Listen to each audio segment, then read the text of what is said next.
नमस्कार, मैं हूं शीनम शर्मा। स्वागत है इस बुलेटिन में आपका। आपको प्रयागराज में जो बड़ी कार्रवाई हो रही है वो दिखाएंगे, लेकिन उससे पहले एक बड़ी खबर आ रही है कानपुर से। कानपुर हिंसा के मुख्य आरोपी हयात जफर हाशमी के साइलेंट पार्टनर बिल्डर की अवैध इमारत को सील कर दिया गया है। तो देखिए, दोनों तरफ बराबर कार्रवाई हो रही है और कह सकते हैं कि एक उदाहरण पेश किया जा रहा है, क्योंकि शुरुआत जो बुलडोजर के तहत कार्रवाई की हुई थी वो कानपुर से ही हुई थी और अब बुलडोजर के तहत जो कार्रवाई की जा रही है दंगाइयों पर, बवालियों पर, वो पहुंच चुकी है प्रयागराज। लेकिन जो साइलेंट पार्टनर बिल्डर की बात निकलकर सामने आई, उसकी अवैध इमारत को अब सील कर दिया गया है। कानपुर हिंसा के मुख्य आरोपी, जो कि मास्टरमाइंड बताया गया, हयात जफर हाशमी।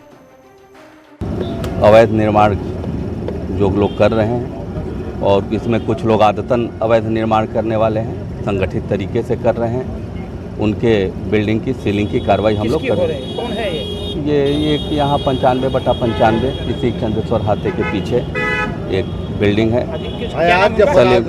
सलीम, ये तो पुलिस जांच करके बताएगी, ये तो विवेचना का बिंदु। उनका नाम क्या? हाजी वसीम क्या नाम? सलीम वाकर, सलीम उर्फ वाकर। उनके यहाँ करने जा रहे हैं। हाँ। चकेरी ओम बाबू मिश्रा फोन लाइन पर मौजूद है ज्यादा जानकारी के साथ। ओम बाबू, आपसे हम समझना चाहेंगे, सील कर दिया गया है बिल्डिंग को, जो पार्टनर बताया जा रहा है हयात जफर हाशमी का, और क्या कुछ कार्रवाई हुई है? जी, अभी पहली बिल्डिंग परिसर संख्या 95/95 ये परेड में है। ये से हयात जफर हाशमी का साइलेंट पार्टनर बताया जा रहा था। तो केडीए के अधिकारी हालांकि ये जांच का विषय बता रहे हैं, लेकिन इस बिल्डिंग को सील कर दिया गया है। मौके पर केडीए के अधिकारियों के साथ भारी सुरक्षा बल, पैरामिलिट्री फोर्स, पीएसी और स्थानीय पुलिस भी है और फिलहाल यहाँ शांति बनी हुई है। और अगली कार्रवाई डेकनगंज थाना क्षेत्र के प्रेमनगर इलाके में हाजी वसी की बिल्डिंग पर करने के लिए केडीए की टीम रवाना होने जा रही है। अच्छा, ये बिल्डिंग कहाँ पर है? क्या परेड में ही ये बिल्डिंग है जिसे सील किया गया है, जो हयात जफर हाशमी के पार्टनर बताया गया? जी, 3 तारीख को जो घटना हुई थी, यह बिल्डिंग उससे 200 मीटर दूरी पे है। यहाँ सद्भावना चौकी, परेड सद्भावना चौकी के जस्ट पीछे ये बिल्डिंग है। और कई बार केडीए के अधिकारियों ने हिदायत दी थी, नोटिस दी थी कि अवैध निर्माण न किया जाए, लेकिन भवन स्वामी ने 6 मंजिला इस निर्माण को बना लिया है। और बहुत शुक्रिया आपका इस तमाम जानकारी के लिए। ओम बाबू मिश्रा हमारे साथ जुड़े थे। और हयात जफर हाशमी पर तो कार्रवाई की ही गई है, लेकिन ये 2 तस्वीरें हम आपको दिखा रहे हैं जो जफर पर शिकंजा कसा गया है। पहली तस्वीर और दूसरी तस्वीर जो बुलडोजर के तहत कार्रवाई हो रही है वो आप देख सकते हैं। तो अवैध घर को तोड़ दिया गया है। पहली तस्वीर जो कार्रवाई यहां पर की गई है वो आप देख सकते हैं। 2 प्रॉपर्टीज को सील किया गया है। तो कानपुर से लेकर प्रयागराज तक ये ताबड़तोड़ एक्शन देखने को मिल रहा है योगी सरकार का, क्योंकि हिंसा को लेकर बड़ी कार्रवाई इस वक्त की जा रही है। दोनों ही जगहों पर गहमा गहमी का माहौल है। कानपुर की बात करें तो कानपुर में भी बिल्डिंग को सील किया गया है, जो बिल्डर सहयोगी बताया जा रहा है जफर का, और दूसरी तरफ अवैध घर को तोड़ा गया है प्रयागराज में, जो कि मास्टरमाइंड जावेद का घर है। हमारे साथ उपेंद्र, हमारे सहयोगी लगातार जुड़े हुए हैं। हर तस्वीर न्यूज 18 पर वो लगातार शुरुआत से ही दिखा रहे हैं। उपेंद्र, लगभग 2.5 घंटे का वक्त होने वाला है इस कार्रवाई को शुरू हुए, कहां तक पहुंची कार्रवाई?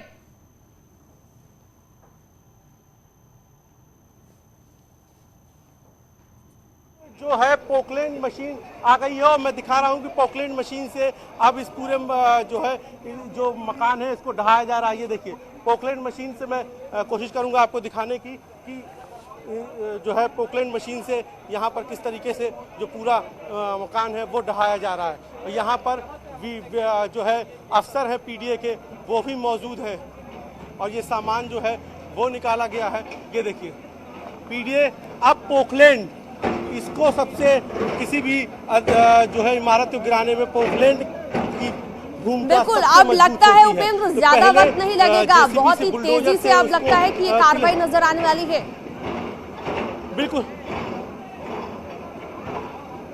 बिल्कुल, देखिए पोकलैंड की क्षमता ज्यादा होती है और किसी भी इमारत को जमींदोज करने में सबसे मजबूत मशीन मानी जाती है। इससे नदियों में खनन भी होता है। तो ये क्योंकि ये जो उसका आगे का हिस्सा होता है वो पहले इसीलिए जो बुलडोजर था उसको मंगा के जो बीम और टाई बीम वाला हिस्सा था उसको तोड़ लिया गया था, और अब इससे जो भी दीवारें हैं वो ढहा दी जाएंगी, जो भी दीवारें हैं वो जो है तोड़ दी जाएंगी। तो देखिए दोनों तरफ की आपको रोड दिखाई दे रही होगी, दोनों तरफ जो है हिस्सा तोड़ दिया। आप देखिए कितनी तेजी से जो पोकलैंड मशीन है वो कितनी तेजी से काम कर रही है। ये देखिए कितनी तेजी से पोकलैंड मशीन काम करती है, और जैसा कि हम लोग बता रहे थे, न्यूज़ 18 बता रही थी कि पोकलैंड जैसे ही आएगी वैसे ही मिनटों में, मतलब जो कार्रवाई कई घंटों में होती है वो उससे आधे वक्त में ये पूरी कार्रवाई पूरी हो जाएगी। और इसी बात को हम बता रहे थे, और वो तस्वीर भी अब सामने आ रही है। पोकलैंड से किस तरीके से पूरी इमारत को गिरा दिया जा रहा है। ये देखिए पोकलैंड कैसे अंदर घुस के, कैसे मलबे को निकाल के दीवारों को फाड़ रहा है। अब बहुत तेजी से ये पूरा जो इमारत है उसको गिरा दिया जाएगा, बहुत तेजी से। ये देखिए पोकलैंड के गरजने की आवाज़, दर्शकों को सुना रहे हैं गरजने की आवाज़।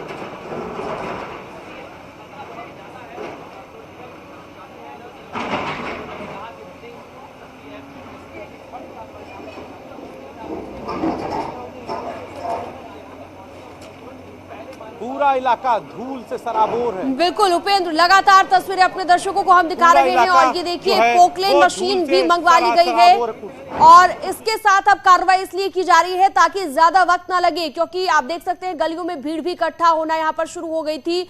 हालांकि एसपी सिटी ने बार बार लोगों से अपील की कि अपने अपने घर चले जाएं और गलियों में भीड़ इकट्ठा ना करें। पुलिस बल मौके पर मौजूद है। इसी बीच पोकलैंड मशीन को भी मंगवाया गया ताकि जल्द से जल्द इस इमारत को जमींदोज किया जा सके। पोकलैंड मशीन जिसकी क्षमता ज्यादा होती है बुलडोजर के मुकाबले, पहले 2 बुलडोजर लगाए गए थे, और अब पोकलैंड मशीन के जरिए आप देखिए कितनी तेजी से काम हो रहा है।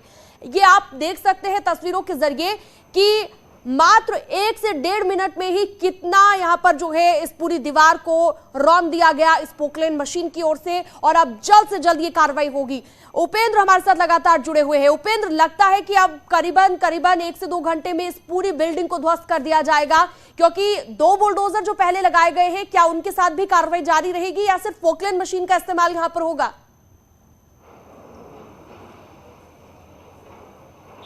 देखिए कभी भी जब किसी इमारत को, बड़ी इमारत को, मजबूत इमारत को ढाया जाता है तो उस पर जो प्रशासन होता है वो पहले बुलडोज़र मंगाता है, यानी जेसीबी मंगाता है, जिससे पहले जो वो पॉइंट होते हैं जहाँ पर कोई भी इमारत खड़ी होती है, यानी कि बुनियादी पॉइंट होते हैं, उसकी बीम, उसके पिलर, उसकी टाई बीम, उसके जॉइंट्स, तो वहाँ पर पहले जो है हिट किया जाता है ताकि वो मकान की उसको जो है कमज़ोर किया जा सके, बीम से तोड़ा जा सके।